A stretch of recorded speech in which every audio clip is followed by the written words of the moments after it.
Righto, so how much do you want to know? Everything? Why is it here? When it was here? Righto, we'll go back to 1842. That far enough for you? That's when you're born. You don't know anything prior to that.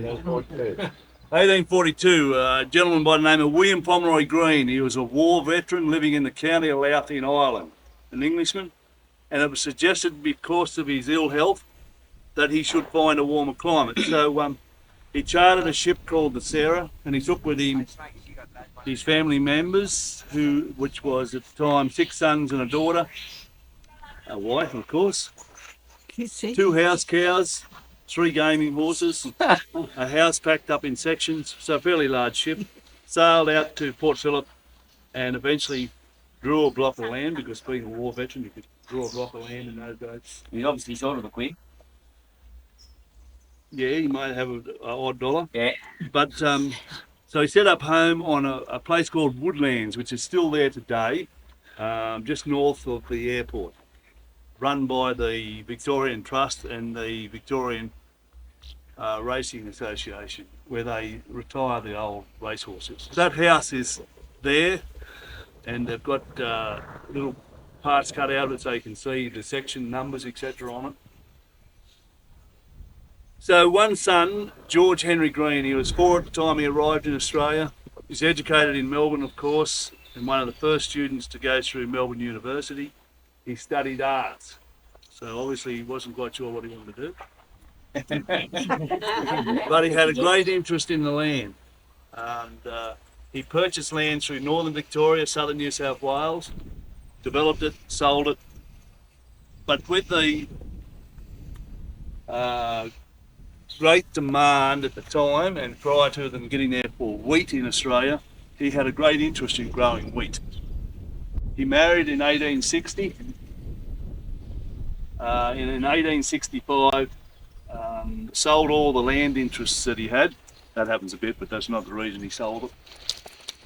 He wanted to travel around the world and study wheat farming. He left a couple of children. He already had a couple of girls with family members. Him and his wife travelled around the world for nearly 12 months. Came back to Australia, continued with his search for wheat growing country, and then came out to this area in 1876, and he purchased 33,000 acres, which is a block of land that went from here to the west to the Grenfell Young Road, which we'll just turn off, about 12 k's. It went north to the township of Greenethorpe. Greenethorpe named after George Green, and Thorpe meaning village, of course. And it followed the Tygong Creek through to the Grenfell Road. It went to our east about 6 kilometres and to the south around about 6 kilometres as well. So that gives you a rough idea of what 33,000 acres looks like. You've got to know how to buy it. He paid 6 pence an acre for it then, and I don't think it's worth that much more today. And so commences here at Iandra, the first stage of this homestead. The first stage was a double red brick building, single story, large veranda, corrugated iron roof, etc. That building was incorporated when they started the second stage in 1908. The double red bricks have been rendered over, of course. We'll get to that shortly. So that was in 1880. In 1893 he commenced what we refer to as share farming. We believe George Green to be the founder of share farming in Australia, whereby those of you who don't understand share farming that well, the owner of the land supplies the land, the seed and the fertiliser, and the farmer supplies all the labour that's required to produce a crop off that area. And at the end of the season they split it 50-50. George Green drew up the share farming agreement that is still in use today. He had an incentive in his. If they produced over 20 bushels, which is a measurement of wheat, of course, they could keep the rest. So the share farmers did extremely well out of that system, and so did George Green, of course. He had 2 sons and 3 daughters. One son died very young, and those of you who have been to our south on the Young Road will know there's a little church up there. That church was built in memory of that boy, with funds raised by his mother. The other son went on to study law back in England and then came back to Australia in 1908 and took over the running of Iandra from his father. In early 1900 though, Iandra became the hub of the wheat growing industry in Australia. It produced something like 100,000 bags of wheat here in 1 year. And because of the enormous amount of produce that was coming off the land, the wheat, etc., and the nearest railhead prior to that was Harden, George Green was instrumental in bringing the rail line through from Koorawatha to Grenfell. A light gauge line. There was another group that wanted to take a heavy gauge line from Young to Paul, but this one here got up, so pity the other one didn't. It's still probably being used today. So the other son comes back to Australia after studying law and took over the running of Iandra from his father in 1908. It was also the year that they engaged an engineer by the name of E.G. Stone. E.G. Stone was a pioneer in reinforced concrete, and that's what the rest of the building has been done out of. And of course it's been rendered over as well. The bricks, etc., rendered over. What year was that, sorry? 1908. Right. He's ahead of his time, that fellow, whoever did that.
Look what they did. Oh, wow.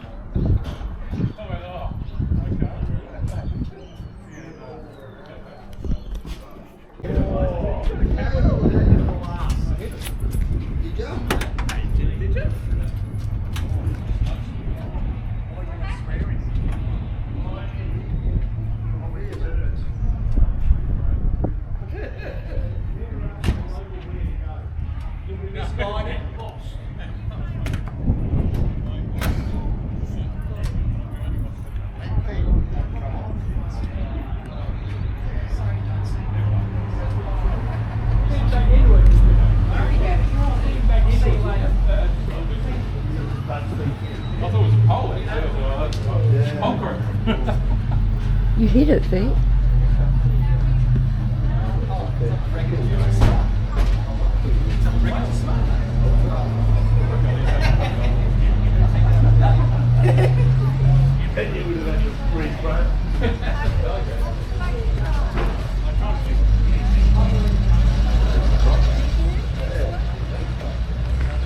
I see that you unload one, please.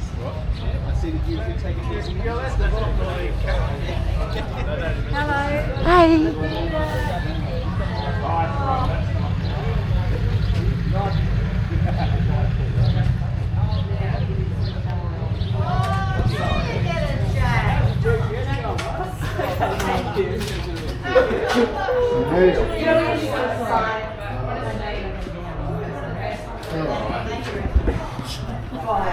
Technical. No, you go. There's a little hole in the very front which you could try. That you're meant to be able to get through there, but there's also the section of the cable comes through. Without the cable, you can get it through there, but I'll have to. The big question is whether or not this is skinny enough to allow it.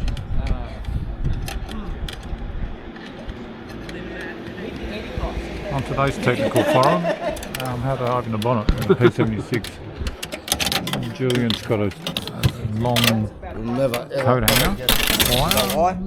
I don't think you'll get it. Yeah, I don't. I think he'd be used to breaking in cars. You have to use a magnet to hold the nut and turn it back. Unbelievable. No, you got to get it through. This has got to go like this. Go through the dash. Yeah, it's already been suggested. I can pull the windscreen now. Sorry?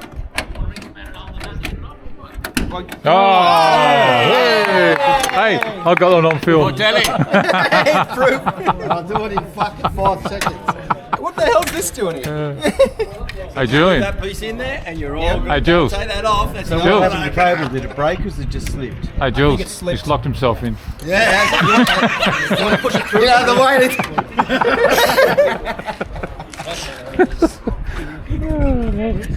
It's open. Yeah, I know it's open. I know it's open. I know it's open. I'm just seeing if I can rig it up so that actually it's going to be.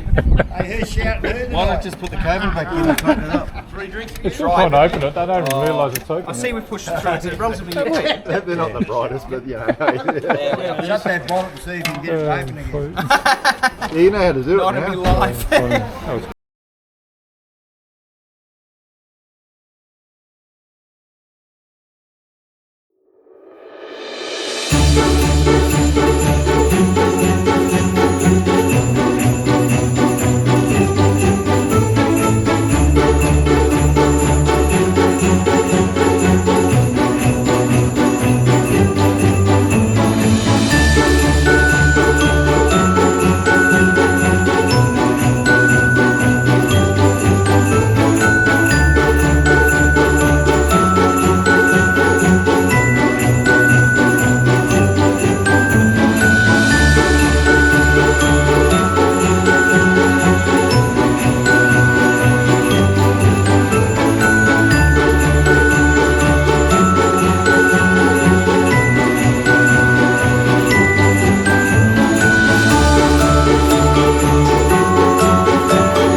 Frosty with your ticket buy for Hang that. on, Jason, how many dollars worth did you buy? Because it's got chocolate in it. Yeah, I know. Did you only buy $50 or Well, they can be. You've got to buy a book now. give us all a chance? And lucky door, and there's the observation quiz. That's about it. But before we get into the speeches too much, I'd like to call upon David Place. For those that aren't P76 people, there's a few. David is the president of the Leyland P76 Owners Club of New South Wales. Ladies and gentlemen, a round of applause for David. Good, eh? Yeah, I'd just like to thank the Grenfell Group for organising and inviting us. Oh, yes. That's the Oh, yes. Well done, yo. Thank you. We've got Brent, Speak up, David. we've got Jeff, we've got Brent, and we've got all the ladies that have done the hard work. So we, just a great round of applause for all your work. We need one more blow of the whistle. Come on. Where's the whistle? And on behalf of the New South Wales Leyland P76 Owners Club, we would like to donate $500 Hey. to the program group.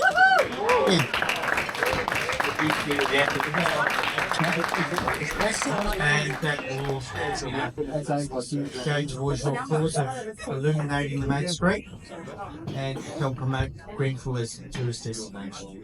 Yes. And we wish you all the best with organising the future events. And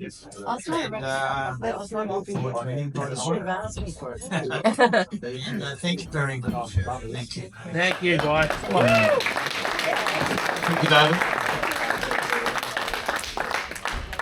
That $500 is very gratefully received. Thank you so much, because we are working very hard to make this town have a point of difference, which will be the fact that when you come back here in 2 years and there'll be X number of buildings lit up, like the silos, world-class lighting, each building, bespoke installations separately done for each building, really tastefully done, and they'll be running 365 nights a year from sunset till 9:45, like the silos, and it'll make people come to this town, and this town needs Yeah. help. Yeah. So thank you. I can already think of one building where that money can go towards lighting that up, and when that does happen, we'll send you confirmation of what that building is so that you know, and when it's done, we'll send some pictures and you can put that up among your membership. So thank you so much for that. Thank you.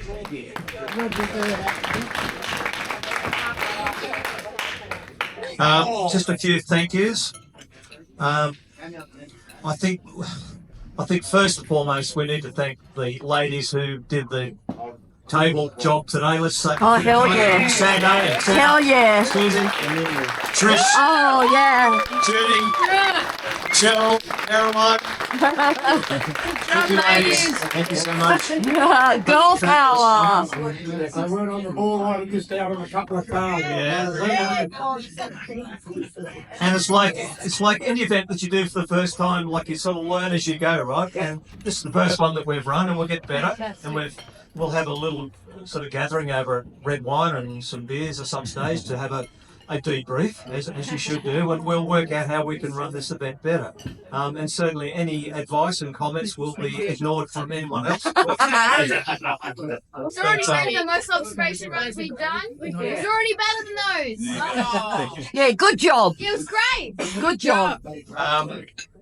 I think any event like this needs, and I mentioned creativity before about the fact that our members can only join if they're creative, and I think you would share with me that one gentleman today and last night demonstrated that he's very creative with his whistle. A round of applause for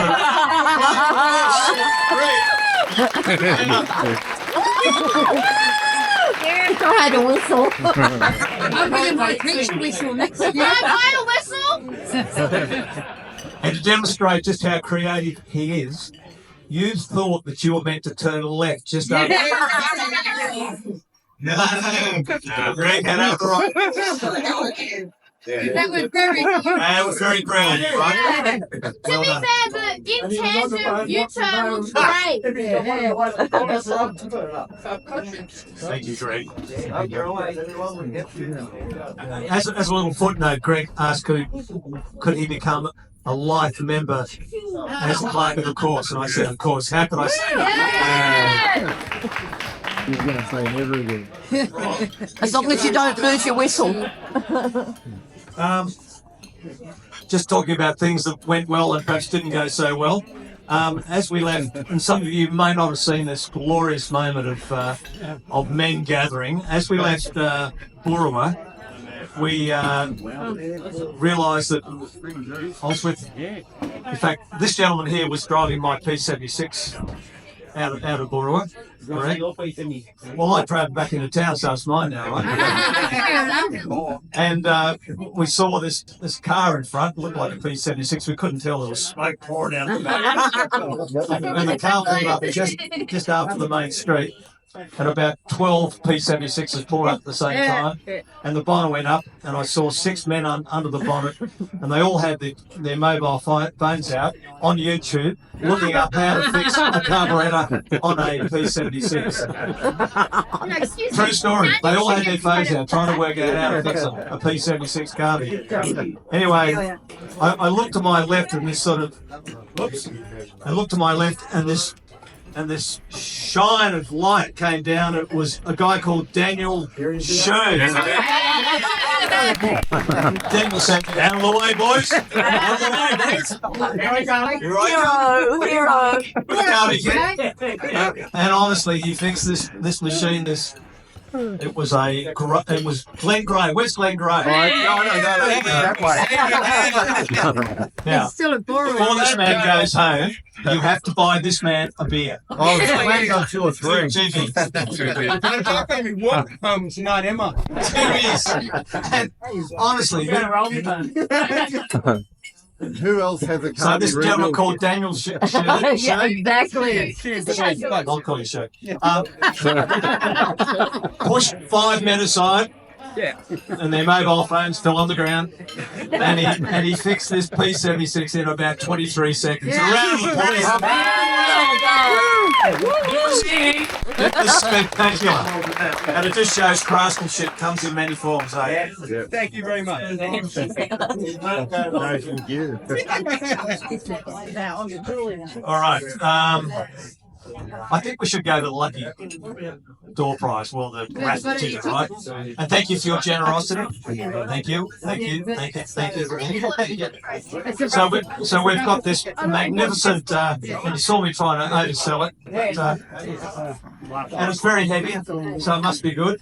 And what I'd like to do, we have a very special guest tonight with us, Terry Carroll and his lovely wife Deidre are the backbone of the Grenfell Lions Club. They have been Lions Club members here for a long time.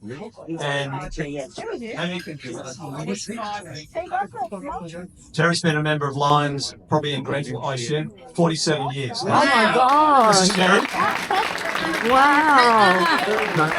They are very valued members of our Grey Grenfell Group. They are lovely people and they've done a lot for the town. If I sat down with you quietly and ran through what these guys have done for this town, I'd fall asleep. It's a long list, and you would, right? Yeah, it's all.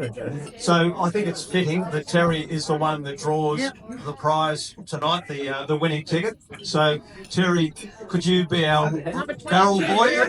What number is it? Number 22. 87. Well, we haven't tore it up yet. 87. Are we feeling lucky? Then we only one winner, and the judge's decision will be final. Oh, look at they got the little barrel, like the barrel girl and everything. Drum roll. Where's this?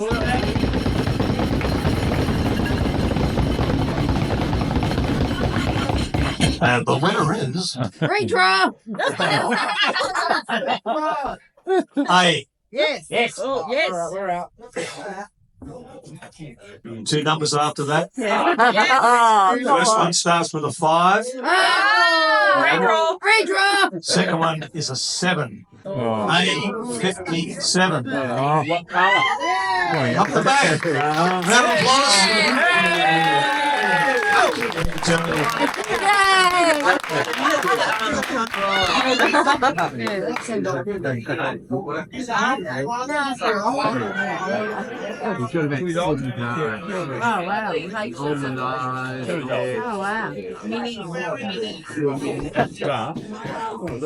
yay! Good on ya!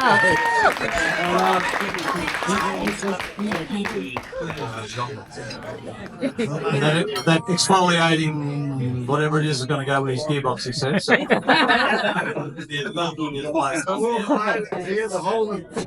Yeah! I think we should now do the observation run. Yeah. Oh, that'll be interesting. So, You got it? after we got back from the bottom of the main street, we went back to our place and we sat down and we went through all the respondents. You would have a good laugh. It was pretty close, believe it or not, correct? It was close. In fact, it was so close, we've ended up with 2 equal winners. True story. 2 equal winners. It'd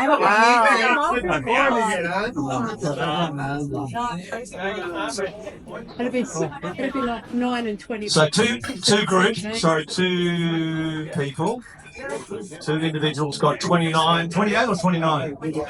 29 and a half points each. So what we're going to do is give each of them a prize. No, let them fight it. To the death. So can I ask 2 people to come up? 2 people who obviously have good observation. Yep, one day. Oh. Good observation. Yep. And the 2 people are Michael Hall, known as Smiles. He's one of our great Grenfell Group members. Michael, let me come. And the other gentleman, another Michael, was Michael Butler. Where's Michael? Michael. Thanks, Is Michael Butler here?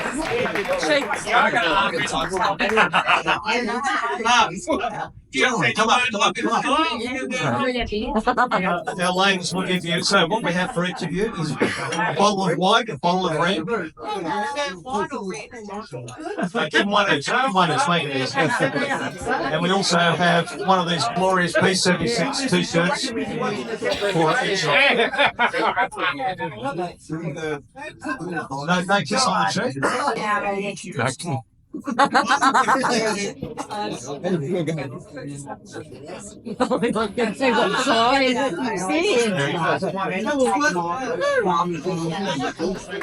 Yay! Well done, guys.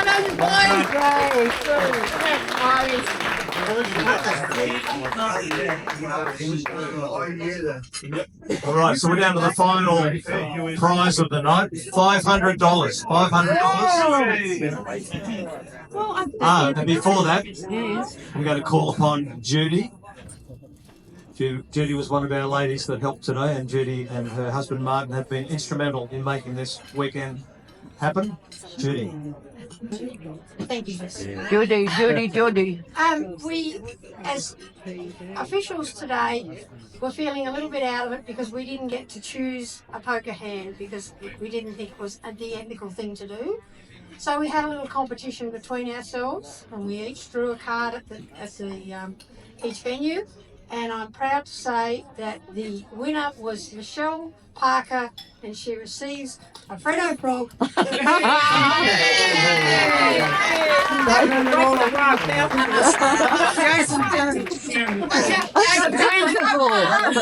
Just as a side note, it was in our car while we were stopped, so it melted.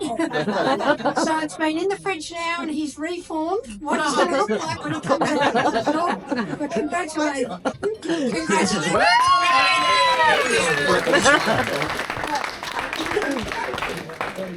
You can see we spare every expense sometimes. No Grenfell Group. No $2 shoppers left unturned by us. All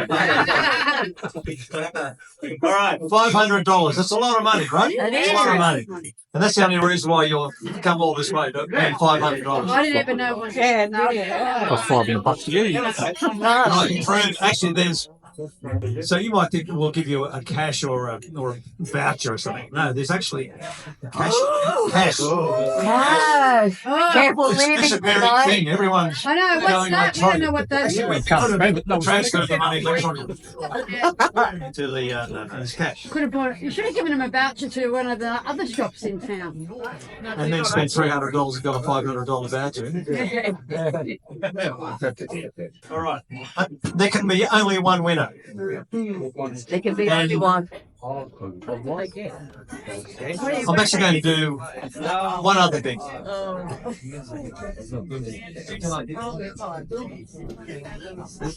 going to ask Terry's wife, Deidre. Oh, good. Come up here. Hi, Deidre. I love this lady. Give me lots of company. Yeah. Good on you, girl. So I'm going to ask Deidre to read very carefully a name on the back of this envelope of cash. Ladies and gentlemen, please. You might be the winner. To read the name on the back of this envelope. And that person is the person who played poker today very well and won. No, I mean, what was that poker here? I haven't got the glasses on. So but I think the name is Jackie Anderson. You're feeling.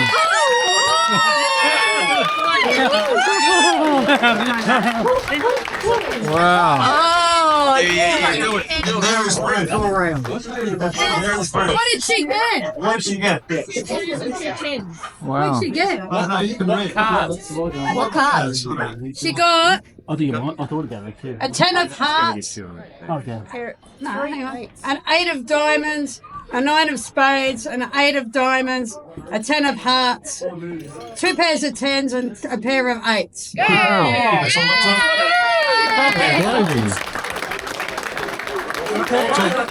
Jackie, say a few words. Jackie shout. Drinks are at the bar. I'd really love to thank everyone that's put so much effort into this weekend. We've really, really had a blast. Yeah. Yeah, everyone's having a great time. How's Michigan going on holiday? Go shout in Bali. Thank you.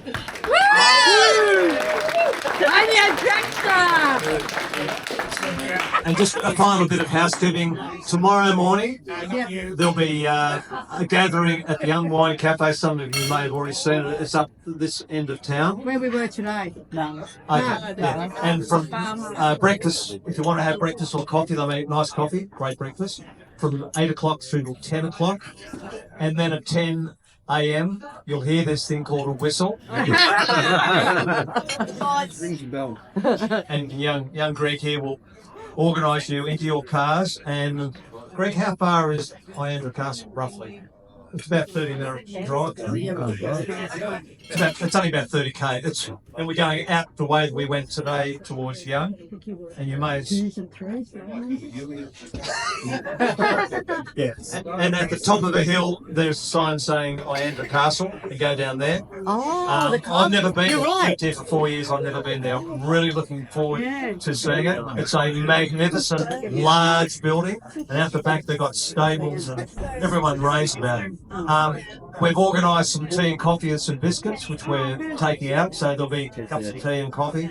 And we leave at 10, and the owners are leaving the building open until 1:30. So there's no rush. Just take your time and enjoy. It's a $20 cash payment to the owners as we go in and park. Is that per person? All right, enjoy. Yeah. Bye-bye. Per car. Per car. Please, per car.